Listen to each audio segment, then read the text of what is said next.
Body Count, issue number 4 from Image Comics. This came out July 1996. And this is it. This is the end of Body Count. We wrap everything up. And, we start off with just a lot of carnage. We got Johnny Woo and his men shooting up Dong and his men. We got Raph and Casey beating up people, and Raph shooting a bunch of people and killing them.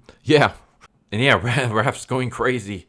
He's going berserk due to gun lust.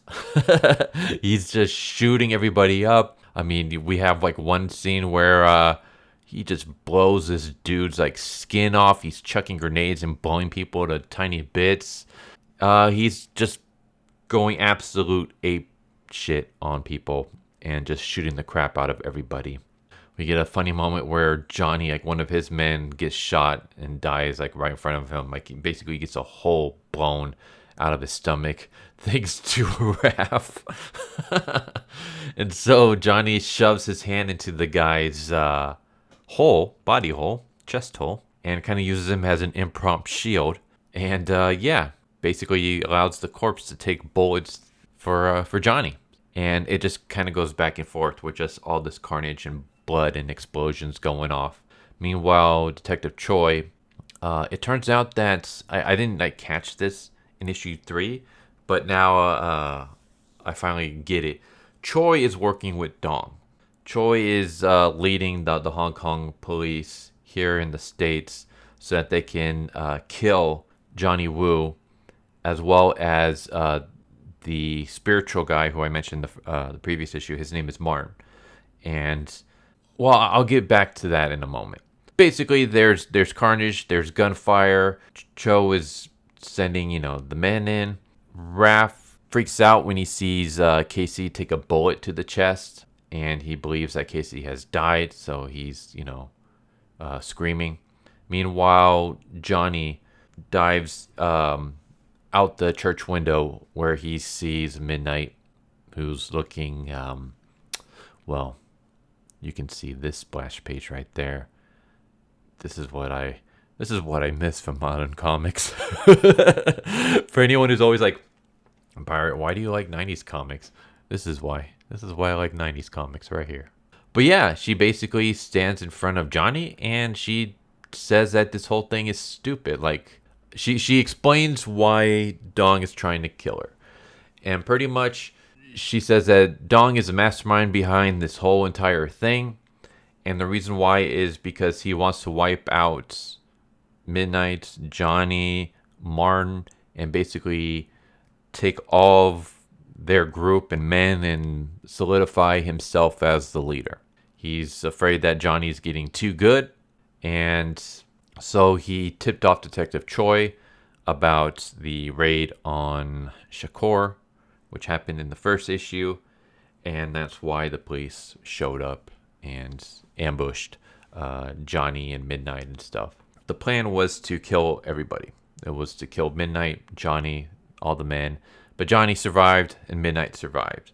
And so Dong was afraid that Johnny would become aware of the ambush, and so he decided to let Midnight go so that Midnight would run to Sanctuary, which is where Martin would be, and then he can tell Johnny that Midnight is behind everything along with Martin, and Johnny will go kill them, and then someone will come and kill Johnny, and now Dong has all the power because there's no one to stand in his way. That was the entire plan. Johnny doesn't buy any of this, but Martin kind of says, yeah, this is actually what went down. And now we are going to have a fight. Like, we're going to see, like, this is Sanctuary. Sanctuary is death. Death to someone's ways. Johnny, you're going to fight Midnight, not with guns, but with blades. And we'll see who the winner is. And the winner will, I don't know, I guess, become the new leader or something. It's not really explained all that well. But we just have a showdown between Midnight and Johnny, which just kind of goes back and forth. And as they're fighting each other, again, Midnight's kind of explaining this entire situation to Johnny, who doesn't believe her and says that that's a stupid plot. Does Dong really think that there's anyone in the world that can kill me? And yeah, eventually, as they're fighting, Raph, who's still crying over Casey's body, realizes that Casey's not dead because Casey has a Wayne Gretzky hockey puck. Gretzky. Is that how you pronounce it? Anyway, he has a hockey puck from the famous hockey player. And the bullets hit the puck rather than him. So that's how he was able to survive the gunshot. And eventually, Johnny's able to have his sword on Midnight's neck. But before he can kill her, Midnight stabs him in the chest with her blade. And Johnny, as he's dying, calls Midnight his sister and says that he loves her. And Midnight says, you're the best brother that I ever had. I love you too. And Johnny dies in her arms. And then the boys, I guess, are going to finish off Midnight when Raph shows up and he makes some speech about guns and the beauty of guns, but also the ugliness of guns and death and yada yada. It's a really short speech, kind of a dumb, lame speech, but for some reason this seems to resonate with Martin. And he's like, all right, man, like, your speech resonates with me, bro. You, Midnight, and Casey are free to go. Leave now before I change my mind. And so they leave. And meanwhile, Cho shows up with his group, and he's going to, I guess, kill Martin's men when Martin reveals that he had set Sanctuary to explode.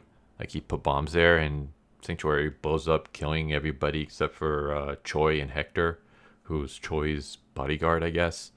And, the arm of Johnny falls by Choi's side. Choi realizes that Midnight has survived and that he's screwed up. Midnight and Casey kiss and say their farewells, and she leaves with Martin. And then we cut to Hong Kong, where Dong receives a FedEx package from Choi, basically sending the cybernetic hand of Johnny Woo and tells him to go screw himself. And that's kind of it with Dong. I was kind of hoping that like something would happen with Dong. Like, I mean, he tried to betray multiple like mafia groups. You would think that something would happen to him for that, but no. We cut to 2 days later, where Casey and Raph are ordering hot dogs from these two strange men, who turn out to be Choi and Hector. They are now hot dog salesmen. This is how they're going to try to lay low. Casey and Raph don't recognize Choi and Hector. Choi and Hector do not recognize Casey and Raph. And the very last issue is Casey and Raph trying to hitchhike to New York. And that's the end. But there is body count. I will say that I feel like the end was kind of, I don't know. It didn't really like answer things. Like it felt kind of like, oh, okay.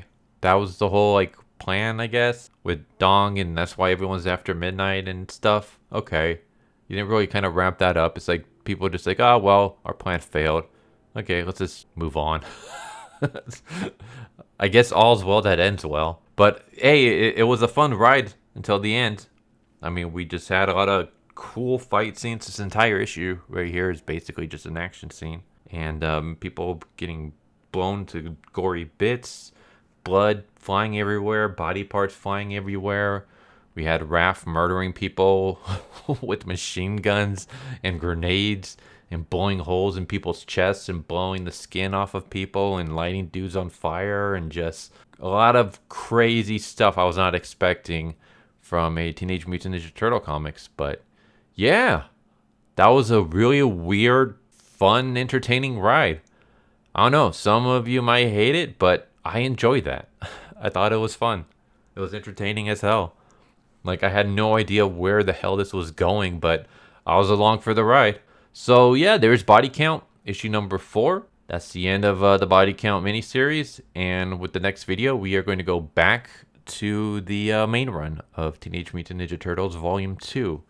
And I believe that will be the only... no, we will get one more non-main issue, and then that's it. I think there's a Teenage Mutant Ninja Turtles Savage Dragon crossover. Other than that, though, we're just going to be focusing on the main run from here on out, pretty much. So, hope you enjoyed. Hope to see you next time. Take care. Later.